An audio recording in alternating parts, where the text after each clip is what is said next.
Victor Wembanyama just displayed a stellar performance with 40 points, 15 rebounds, and 3 blocks. Wow. And the way how it looked, it was dominant. It was dominant. He put his foot down and let people know that he is the face of the league moving forward. I'm going to explain why when we come back. Welcome to Fast Break Sports Nation, the home court for all things basketball, football, and boxing. From buzzer beater to touchdowns under the lights to knockouts in the ring, we've got you covered. Claiming someone to be the face of the league is a huge statement. Make no mistake about that. But I will put the house down in Victor Wembanyama because of his process step taken to becoming the best. And he's still not finished. And he's still young and he still wants it. That's what I like about Victor Wembanyama. He's humble and he will take the initiative advice from maestros like Hakeem Olajuwon. Over the summer, he just sat next to him and said, you know what, I want you to train me.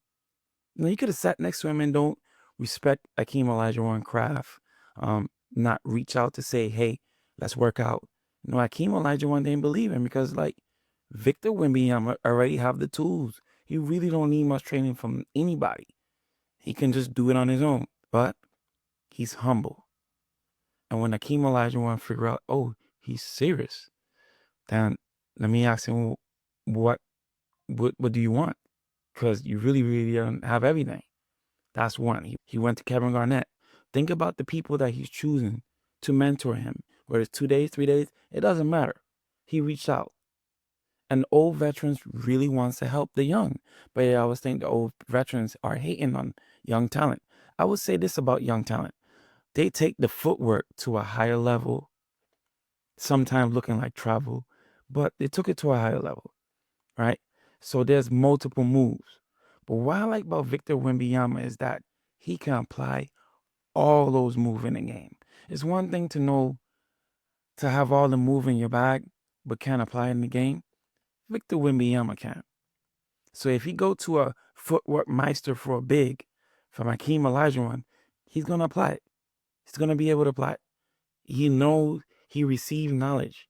He listens more and then apply. Went to Hakeem Olajuwon, Kevin Garnett, and this is the crazy part, a big man going to a guard, Jamal Crawford, for the dribbles. Out of all of the people that he went to, basketball player-wise, Jamal Crawford is the most exciting one for me. It is crazy that a big 7'4" is going to a guard. I don't know Jamal Crawford's size, but he's going to a guard with dribbles for the crossover, the and-one, the sham guard, the hezzy. I've never seen that. A 7 foot? That never been done. And this is why they're giving him the nickname as Alien. And I don't like the nickname, but that's his nickname because he's a freak. It's crazy. 7'4" to, let's say Jamal Crawford is 6'4", guessing. I could be wrong, but this is just me guessing. The crazy thing is he's 7'4", getting low. Guys, if you don't know basketball, in any sport, the lowest man always wins. Because that is your athletic stance position. When you sit in a chair, there's not much 7 foot people that can get low. Period. You get low when you make your attack dribbles. You get low when you about to drive hard. When he bends, he bend down. He get at your level. That's why he's not getting ripped. Because a 7 foot person dribbling tall, the ball's going to come right to your hand without you having to get low. You're already low because you're short. So the ball's going to come to you. He gets low. So, and his dribbles got tighter. It got tighter. It's not just ball control no more. It's ha. Yeah, you could get on the ground. Messing with Wemby right now. So the other thing that I think that was a major plus on his side for improvement, he went to China, sit with monks, meditation with the Shaolin, get his mind right.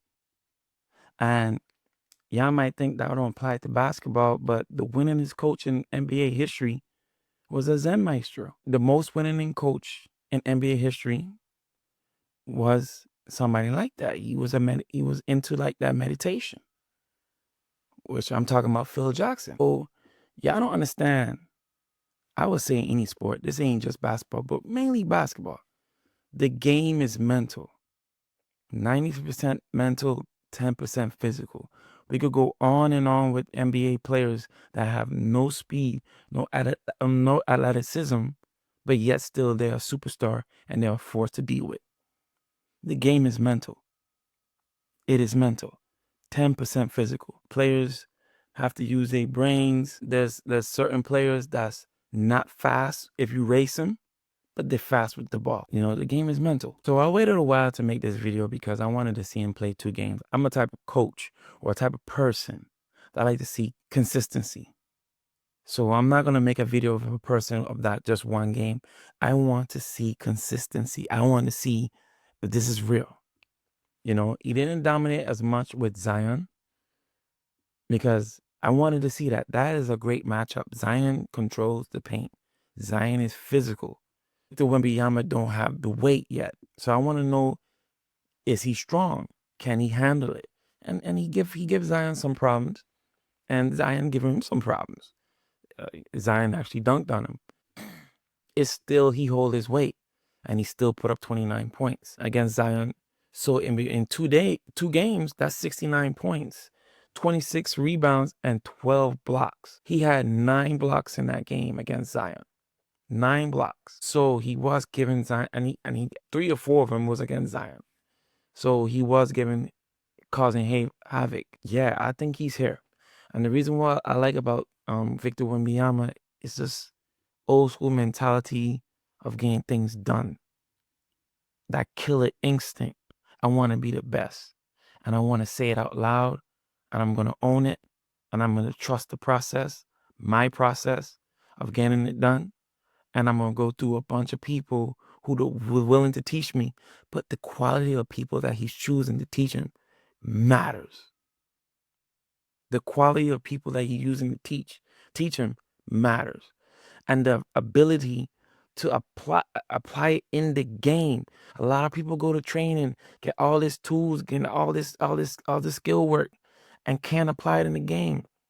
Bruce Lee had a statement: I don't fear the man that knows 100,000 kicks, but I fear the man that knows 1 kick and practice it 100,000 times. But the crazy part is, even though that's a true statement that you could, if you're an expert at one thing and you master it, you know, this man don't have a go-to move. So he's debunking what Bruce Lee's saying. And that's why they call him the alien. This is a freak of nature. He's debunking this stuff because he have a master of all trades. And he can apply it.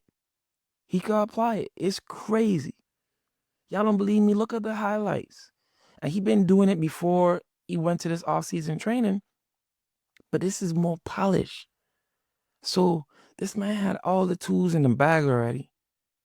Polish it up even more. And just got better at it, man. We also have to take into consideration the quality of 40 points against who was guarding him. You know, to see if, you know, if it was too easy or not. It wasn't. He had P.J. Washington guarding him, good defender. Then he had Anthony Davis guarding him, excellent defender. A man that could guard all 5 positions in the court. And he was giving Anthony Davis crazy work. You know, he made it look easy. He made it look too easy. And the thing that I love the most about his performance in the game opener is he's not settling for threes. In his first 2 seasons, he was settling in for a lot of 3-pointers. And I think that mindset came from Kevin Garnett. Probably the conversation that he had with him and the little offseason he had with him. You got to be dominant. Kevin Garnett talk about him being like a version of Kevin Durant and Shaq. Kevin Durant is the master of the mid-range, even though he can hit threes. Shaq is the master of the paint, dominating. So if you want to be dominant, you got to control the mid-range. Because when it comes playoff time, you're not going to have that open shot all the time. You have to be able to create, and you're going to have to create in chaos through the mid-range. All right. The weakness of every defense is in the middle of the paint. So once you collide in the paint, now assists come easy and stuff like that. But you're telling everybody you can shoot over the top. So if you could get in the mid, in the post, it's easy buckets. Now, the way how he come out, being so aggressive and being so strong and being so dominant, is just going to elevate the level of the game of NBA. Everybody going to want to match it. And that is great for us as a fan, as a viewer. And, you know, it's just great basketball to see that somebody's pushing the bar, don't want to be a friend, don't want to super up, want to do everything the right way. I want to come and just dominate and just take you out. We're witnessing something that is amazing, truly special, and I'm loving every moment of it. I'm loving the process of what he went through the offseason. I love his mind frame. I love his mentality, how he attacked the game. I wish I saw it in college, but I ain't mad. I wish he went to college so I could see it more, because I love college basketball more than NBA, because it's real basketball. You always play for something every game, and you put your best foot.